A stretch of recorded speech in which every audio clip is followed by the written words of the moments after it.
Bien, la descripción cinemática de nuestro mecanismo tipo 2 necesita, sin lugar a dudas, métodos numéricos para poder ser resuelta. Ya lo vimos en nuestra descripción de las posiciones. Ahora seguimos con nuestra descripción de nuestras velocidades, que nosotros habíamos encontrado también termina en un sistema de dos ecuaciones no lineales con dos incógnitas, las velocidades angulares de la barra AB y la velocidad angular de la barra BC, omega 2 y omega 3 respectivamente. Entonces, de nuevo, nosotros tenemos unos ciertos datos conocidos, ¿cierto? Unos datos conocidos como las dimensiones geométricas de las barras, que las voy a tomar exactamente iguales eh, la, que las posiciones y eh, que el análisis de posiciones de los videos pasados, ¿cierto? Y tenemos que ahora encontrar también la respuesta de velocidad respecto de la velocidad angular, el movimiento de la barra ROA, de la cual yo soy operario, ¿cierto? Y esas las denominamos omega 1.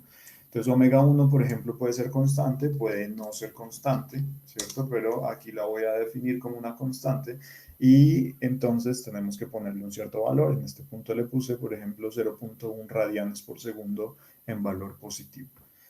Bien, ¿y qué tenemos que nosotros hacer? Pues encontrar con todos esos datos conocidos la solución de ese sistema de dos ecuaciones no lineales, con dos incógnitas. Entonces, para eso de nuevo tenemos que usar un método de Newton-Raphson numérico para que pueda estimar esos dos valores de solución de omega 2 y omega 3.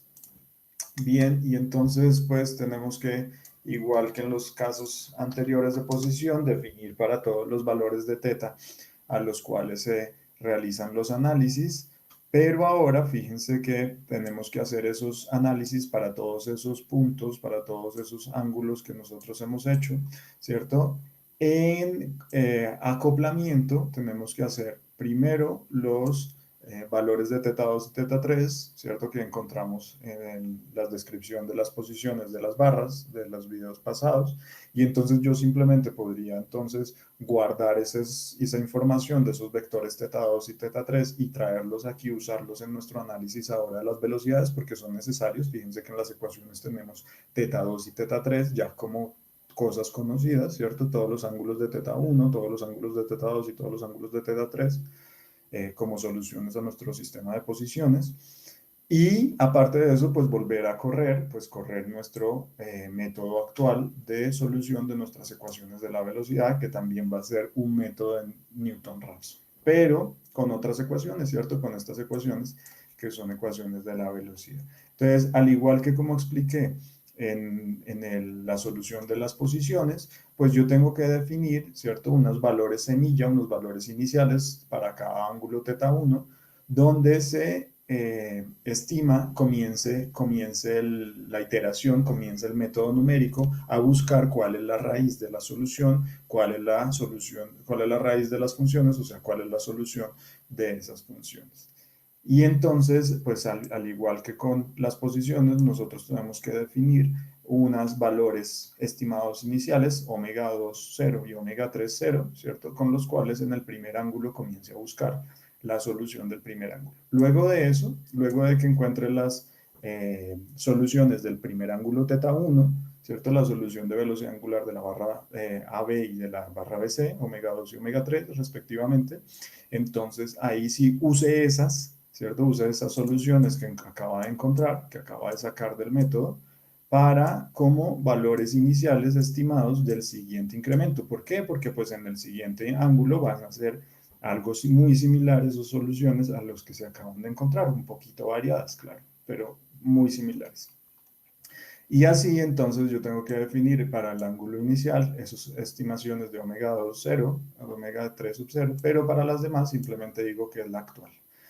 Y efectivamente para todos los valores de nuestra posición de la barra RA o A, ¿cierto? De nuestra barra motriz, nosotros tenemos que encontrar todas las respuestas de omega 2 y omega 3. Entonces, aquí si se fijan, yo no estoy guardando nuestro vector de solución de teta 2 y teta 3, sino que en cada instante de tiempo, pues estoy solucionándolos, así como lo hicimos para las posiciones. Estoy solucionando las posiciones en cada valor θ1, me da θ2 y θ3, y con esos θ2 y θ3, fíjense, entramos como datos conocidos de este sistema de ecuaciones de las velocidades.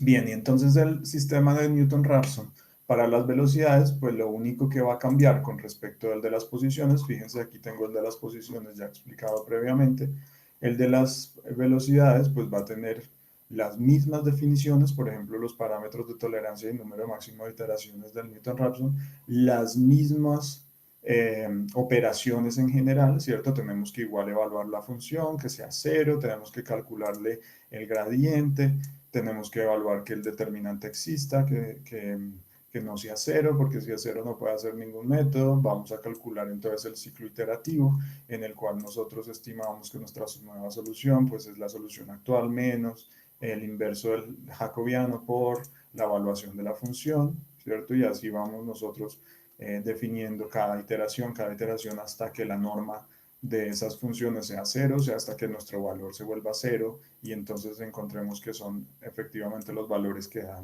la raíz de ese sistema de ecuaciones y finalmente pues sacamos esas dos incógnitas, la solución de esas incógnitas encontrada por el método iterativo la sacamos de nuestra función. Y lo único que cambiaría, ahora sí, diciendo que todo es exactamente lo mismo al método de Newton-Raphson de siempre, ¿cierto? Es el método de Newton-Raphson. Lo único que cambiaría, pues fíjense, es la definición de las funciones que nosotros tenemos que solucionar, que en este caso, pues son estas funciones encontradas por toda nuestra deducción de las ecuaciones de velocidad. Y si se fijan, pues son en términos de las incógnitas omega 2 y omega 3. Yo lo que hice fue pasar todos estos términos del lado derecho al lado izquierdo de las ecuaciones, tal que al lado derecho me quede cero. Y efectivamente nosotros encontremos que valores de omega 2 y omega 3 hacen que esas funciones sean cero, ¿cierto? Que encontremos las raíces. Y aquí están, ¿cierto? Son esa omega 1 por ROA, seno de teta 1 más omega 2, RAB, seno de teta 2 más omega 3, RBC, seno de teta 3, todo eso igual a 0. Todo eso tiene que ser igual a 0 cuando teta 2 y teta 3 son solución de nuestra función, de nuestro sistema de ecuaciones. Y lo mismo para el caso de la segunda ecuación en J, ¿cierto? Menos omega 1 por ROA coseno de teta 1 menos omega 2 por RAB coseno de teta 2 menos omega 3 RBC coseno de teta 3, todo eso tiene que ser igual a 0 cuando teta 2 y teta 3 son soluciones de la ecuación, ¿cierto? Puesto que yo pasé esos términos del lado derecho al lado izquierdo de la ecuación y al lado derecho me quedó 0. Listo, y es simplemente entonces correr eso y graficar.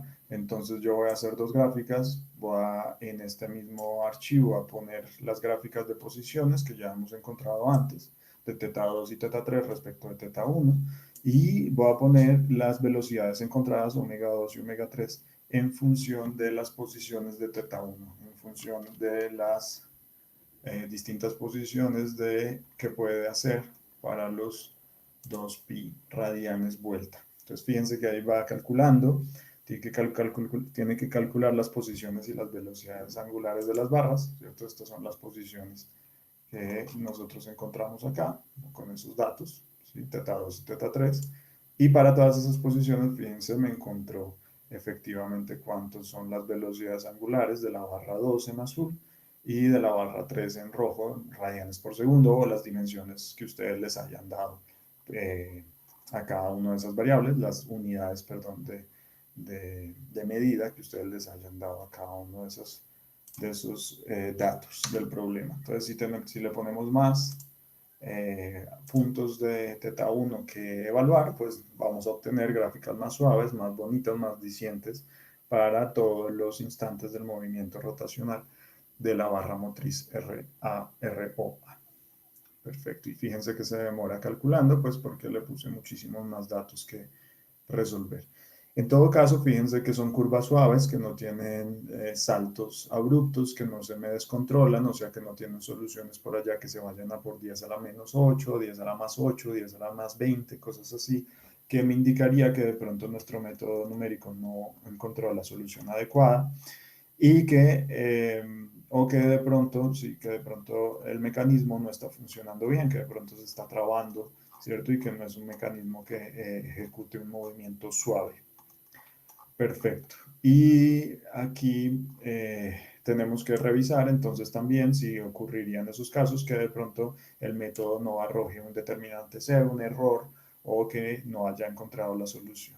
Bien, si en esos casos no encontramos una curva así de suave y de bonita como las que nosotros estamos viendo acá. Entonces fíjense cómo soluciono con los 100 puntos unas curvas muchísimo más suaves, más definidas en sus cambios de curvatura. ¿Cierto? Que con solo 10 puntos, en todo caso los 10 puntos me logran obtener la solución de una buena aproximación. Puedo entender cuál es el mecanismo, cómo es la descripción del mecanismo que estoy teniendo.